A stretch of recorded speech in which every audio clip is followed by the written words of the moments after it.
এর আগে তোমাদের সঙ্গে আলোচনা করেছি প্রেজেন্ট ইনডেফিনিট টেন্স নিয়ে। প্রেজেন্ট ইনডেফিনিট টেন্সের চেনার উপায়, গঠন এবং কনজুগেশন নিয়ে আলোচনা করি। আজকে তোমাদের সঙ্গে আলোচনা করছি প্রেজেন্ট কন্টিনিউয়াস টেন্স নিয়ে। প্রেজেন্ট কন্টিনিউয়াস টেন্স আমরা চিনব কিভাবে? চেনার উপায়, যখন বাংলা বাক্যে ক্রিয়ার সঙ্গে ইতেছি, ইতেছো, ইতেছে যুক্ত থাকে এবং কোনো সময়ের উল্লেখ থাকে না, তখন সেটি হয় প্রেজেন্ট কন্টিনিউয়াস টেন্স।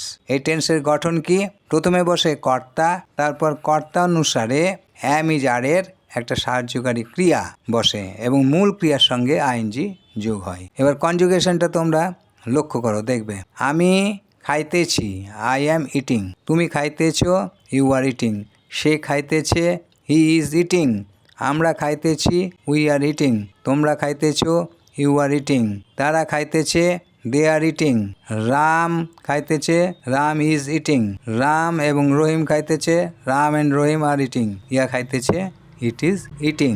এখানে ক্রিয়াপদটা আমি সাধু বাংলাতেই ব্যবহার করেছি, কারণ সাধু বাংলাতে টেন্সটা আইডেন্টিফাই করা সহজ হয়। খাইতেছি মানে খাচ্ছি, সে খাইতেছে মানে সে খাচ্ছে, তোমরা খাইতেছ মানে তোমরা খাচ্ছ। এই খাচ্ছ, খাচ্ছি, খাচ্ছে, এগুলো হলো চলিত কথা। আর সাধু বাংলায় বলতে গেলে এটার কী রূপ হবে? আমি খাচ্ছি মানে আমি খাইতেছি, তুমি খাচ্ছ মানে তুমি খাইতেছ, সে খাচ্ছে মানে সে খাইতেছে, এইরকম হবে। এই সাধু বাংলায় টেন্স নির্ণয় করা সহজ, তাই সাধু বাংলাতেই কনজুগেশনগুলো লেখাচ্ছি। ঠিক আছে, আজকে রাখছি, তোমরা পড়বে এগুলো।